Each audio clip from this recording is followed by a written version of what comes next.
Somos Antioquia, tu región, tu voz. En Somos Antioquia, tu región, tu voz, saludamos y damos una cordial bienvenida al doctor Mauricio Cárdenas Santamaría, candidato a la presidencia de la República por el Movimiento Ciudadano Avanza Colombia. Pues buenos días, qué gusto saludarlos. Encantado de estar en este programa y compartir con todos los antioqueños nuestros planes de gobierno. Doctor Mauricio, empecemos con este tema de internacionalización. En este momento, las altas tensiones geopolíticas pues, involucran prácticamente a todos los países del planeta y está también el tema migratorio, que es complejo para Colombia y para otros países de la región. En ese sentido, ¿cuál es el eje de política exterior que usted plantea y cómo garantizaría que las relaciones internacionales sean sólidas, muy estratégicas y sin comprometer la autonomía y los intereses del país? Pues en primer lugar tenemos que recomponer la relación con los Estados Unidos. Es nuestro principal aliado, es nuestro principal socio, es la principal fuente de financiamiento, de inversión. Hay mucho en juego. Entonces, pues es claro que el foco debe estar en reparar esa relación. Es una relación que podría estar en unas condiciones mucho mejores para Colombia. Yo en particular quiero proponerle al presidente Trump 3 puntos. Haría un primer viaje a Washington solamente con 3 puntos en la agenda.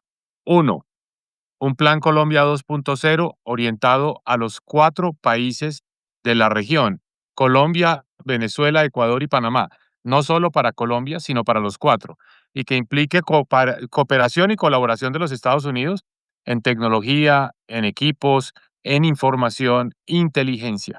Pero también que nos ayude a que desde Colombia cooperemos con los países fronterizos. Y eso nos ayuda a limar asperezas con Ecuador, donde en este momento hay una verdadera guerra comercial que está escalándose y donde tenemos que desactivarla sobre la base de que los 2 países vamos a trabajar mancomunadamente para luchar contra el narcoterrorismo.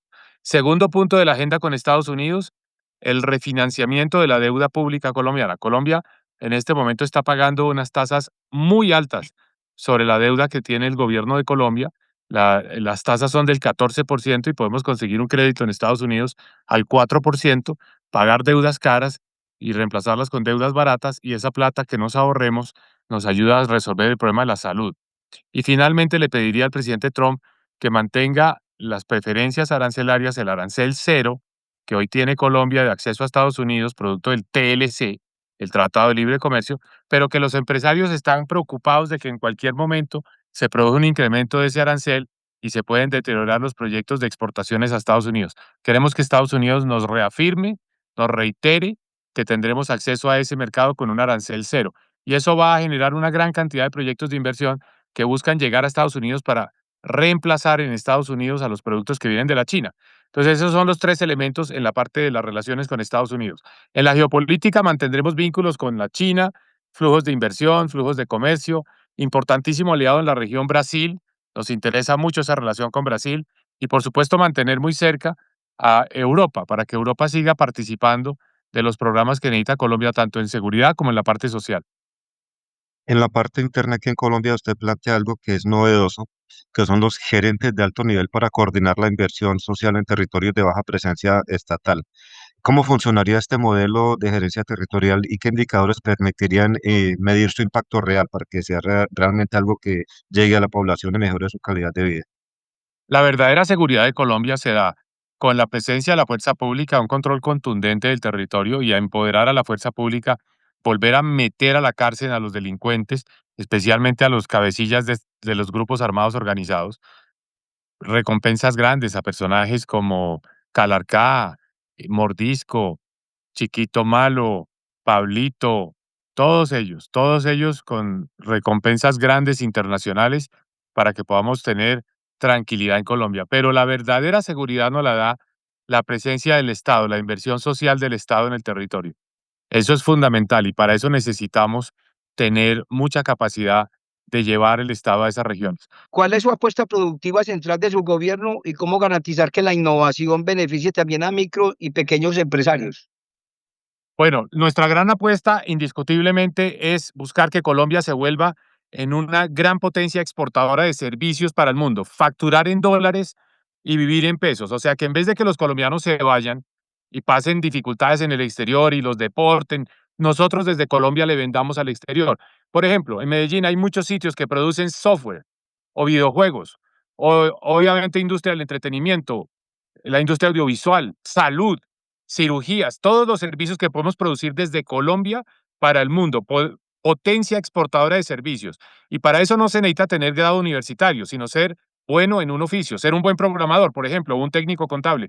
Entonces, 1 millón de cursos gratuitos, cortos, para ocupaciones donde sabemos que podemos encontrar empleo, y vamos a hacer los cursos cuando ya sabemos, cuando tenemos asegurado el empleo. Esa es la propuesta nuestra, facturar en dólares y vivir en pesos para los jóvenes de Colombia. No se vayan, quédense acá, les traemos las oportunidades del mundo acá. Por ejemplo, una mujer en Medellín vende ilustraciones para libros, para la industria editorial global, y por cada ilustración que ella vende en el exterior le pagan 10 veces más que las que le pagan en Colombia. Doctor, usted propone reestructurar el Estado y con un equilibrio fiscal.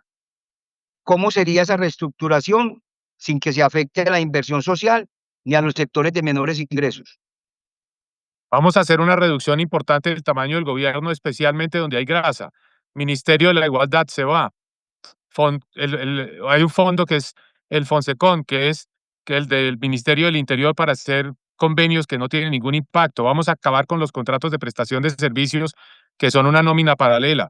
Ahí hay muchas corbatas. Esa es una burocracia que se puede quitar sin ningún efecto negativo sobre el Estado.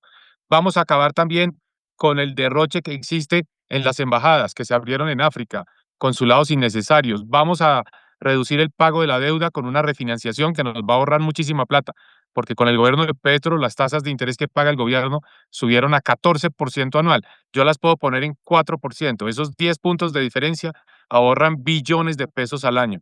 Ese es el plan de ajuste. Es un cirujano con un bisturí quitando la grasa, no es una motosierra, porque la motosierra acaba afectando a mucha gente que necesita el apoyo del Estado. Por ejemplo, si usted tiene un subsidio por los servicios públicos, o porque es de la tercera edad, o porque es de los de Familias en Acción que yo mismo creé, pues ese subsidio no se le va a quitar. Bien. Usted plantea que en el sistema de salud se continúe el mismo esquema actual, pero que la cotización no dependa, o sea, se desligue del salario mínimo y dependa del nivel de ingresos de cada persona. ¿Cómo se haría para que esto no afecte la estabilidad financiera del sistema? A ver, en salud queremos un plan de choque, cambiando los gerentes que están hoy manejando las EPS, poniendo gente seria, gente idónea, pagando las cuentas pendientes, y por supuesto, más adelante, cuando se estabilice el sistema, hacer una reforma, un rediseño. Pero vamos a tener al sector privado involucrado sin duda alguna. Hay algunas regiones del país donde será necesario llevar al sector público porque es muy distante, remotas, dispersas. ¿Qué pienso hacer con las afiliaciones, los aportes? Hay muchas personas que son informales en Colombia y que ganan menos de un salario mínimo. Gente que gana 1 millón de pesos, 800.000 pesos, 1.100.000 pesos, y los obligan a cotizar como si ganaran 1.750.000, es decir, como si ganaran salario mínimo. Entonces, obviamente no cotizan porque la cotización mínima está fijada por el salario mínimo. Mi propuesta es, usted es informal, usted gana 1 millón de pesos, cotice sobre 1 millón de pesos, para que realmente tenga el incentivo a hacer aportes a pensiones, sobre todo, que es lo que más nos interesa, aporte a pensiones, para que no se quede sin su pensión. Entonces vamos a permitir aportes a seguridad social en función de su ingreso real, no obligarlo a cotizar sobre un salario mínimo. Hay un tema que es crítico y es el de los jóvenes ninis, los que no estudian ni trabajan ni tienen un estilo de vida pues complicado de manejar. Usted plantea que es ganar en dólares y gastar en pesos, pero ¿cómo hacer para que esta población realmente sea incluida para motivarlos a entrar en esta cadena de producción? Con cursos cortos de 6 meses, 9 meses, un año, gratuitos, en oficios, por ejemplo, en programación, cursos cortos también que incluyan inglés, y de esa forma ya los vamos orientando hacia oportunidades laborales en Colombia que tengan esa vocación de exportación de servicios. Hoy la industria audiovisual, la industria del software, de los videojuegos, la industria, por ejemplo, del marketing digital, se puede desarrollar desde Colombia para el mundo entero. Y hay muchísima gente trabajando en eso. En Medellín, por ejemplo, Mercado Libre tiene su base de programación y de soluciones tecnológicas en Medellín. Y ahí hay más de 500 personas que son programadores, y muchos de ellos vienen de estrato 1 y 2. O sea, esto no es para personas que tengan mucha capacidad económica, simplemente ganas de salir adelante y dispuestos a tomar un curso corto en programación, talento, y que con eso salen y consiguen trabajo rápidamente. Y pueden salir de la pobreza, pueden salir del estrato cero a entrar a la clase media muy rápidamente. En 2, 3 años ya están en la clase media. Doctor Mauricio, usted propone ampliar en 1.000.000 los cupos de atención a la primera infancia, sobre todo en los territorios más abandonados del país. ¿Cómo diseñaría usted esa estrategia? Fui el creador de los Centros de Desarrollo Infantil, los CDIs, Programa de Cero a Siempre para atención a la primera infancia. Hicimos muchísimos en Antioquia, en muchos de los municipios, pero nos faltan todavía bastantes. Entonces hay que hacer centros de desarrollo infantil donde van los niños de 0 a 5 años de edad, niños y niñas, atención integral, gran apoyo para las madres que los dejan allá y pueden tener la tranquilidad de que están siendo muy bien cuidados y que van a desarrollar todas sus habilidades. Centros de desarrollo infantil en todos y cada uno de los municipios antioqueños. Hay unos maravillosos que ya operan, por ejemplo, en Itagüí. Hay que ir a conocer el CDI en Itagüí, que es realmente un sitio modelo a nivel mundial en materia de atención integral a la primera infancia, pero lo tenemos que hacer en todo el departamento.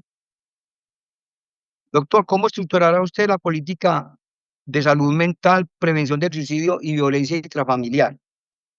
Hombre, ese es el tema más delicado que hay. Primero, visibilizarla, decirle a las familias colombianas, hay que hablar de esto, no hay que ocultarlo.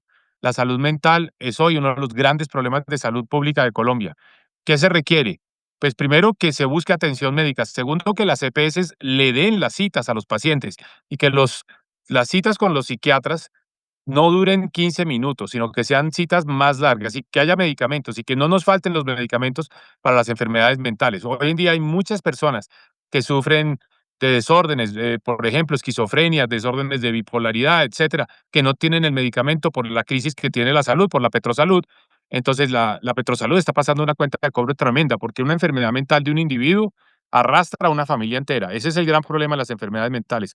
No atendida, ignorada y sobre todo no tratada, una enfermedad mental se lleva por delante a toda una familia. En materia mineroenergética, usted propone reactivar la exploración y explotación de hidrocarburos, incluyendo pues técnicas no convencionales. ¿Cómo hacer para que esta reactivación converse con lo que es la transición energética y la adaptación al cambio climático? Pues Colombia tiene que ser muy serio porque los efectos del cambio climático son muy, muy contundentes, son muy graves en nuestro país. Lo que pasa es que nosotros no vamos a resolver el problema del cambio climático dejando de producir petróleo en Colombia, porque cada barril que deja de producir Colombia es un barril más que va a producir un país rico como Arabia, como Emiratos o como Canadá. ¿Qué quiero hacer? Reducir la deforestación, acabar con la deforestación. Esa es la fuente de emisiones de gases de efecto invernadero. O sea, lo que le aporta a Colombia al problema de cambio climático global es deforestar. Por lo tanto, hay que parar de deforestar y para eso necesitamos recursos, para apoyar a las comunidades campesinas, a las comunidades indígenas, a los colonos, a que conserven más que destruir. O sea, ellos tienen que cuidar, ellos no pueden talar, ellos deben cuidar y ser remunerados por cuidar, que cuidar sus bosques, cuidar sus selvas les genere plata. Eso es lo que hay que hacer. Así es que logramos evitar la deforestación.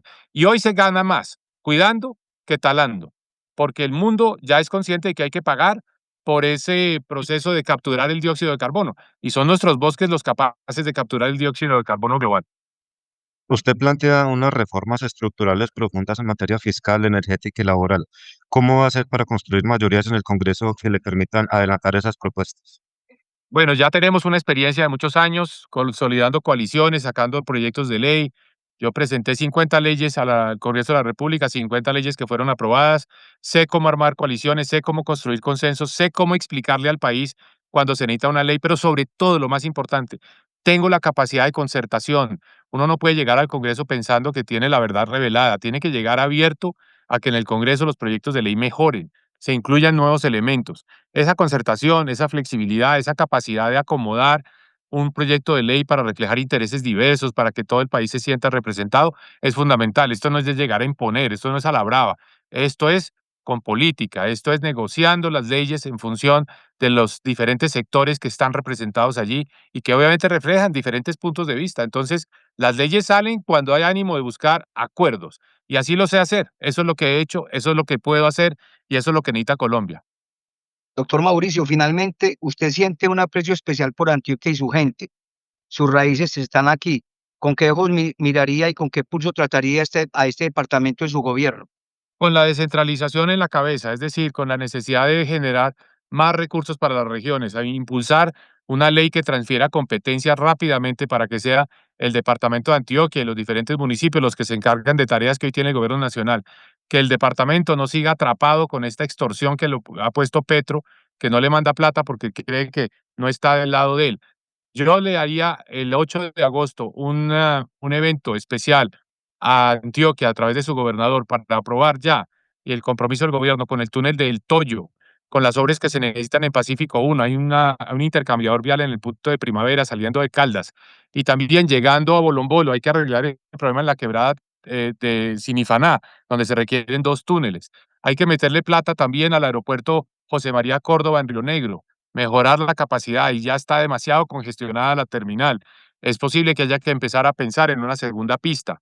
Y también estoy comprometido con Antioquia en un elemento fundamental que tiene que ver con la salud, devolver la salud a entidades que la puedan manejar bien, no dejar esas intervenciones que han sido totalmente centralistas. Antioquia es capaz de manejar su salud, es capaz de manejar sus EPS y yo voy a respetar eso.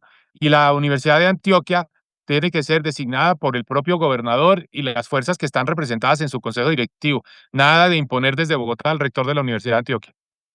Finalmente, doctor Mauricio, usted ha recorrido el país varias veces en esta campaña. ¿Qué es lo que más lo ha tocado de lo que ha visto en el territorio? La situación de las mujeres cabeza de hogar. Mucha mujer que le toca muy duro, tienen que llevar una familia en sus hombros y son la mayoría las mujeres madres en Colombia, la mayoría son madres cabeza de hogar, les toca solas. Yo quiero ser el presidente para ellas, yo quiero ser un presidente que les da soluciones a ellas, yo quiero ser el presidente que les ayuda a ella a montar un negocio, un emprendimiento para que tengan más capacidad económica. Y por eso estoy ofreciendo 2 millones de pesos de capital semilla para los emprendimientos de las madres cabeza de hogar. Y también a los colombianos que no tienen vivienda, darles el programa de vivienda propia sin cuota inicial, simplemente pagando 650.000 pesos mensuales. Con eso se hacen a su propia vivienda. Mauricio Cárdenas Santamaría, candidato a la presidencia de Colombia, Movimiento Ciudadano Avanza Colombia. Muchas gracias por estar aquí en Somos Antioquia. Gracias a ustedes. Somos Antioquia, tu región, tu voz.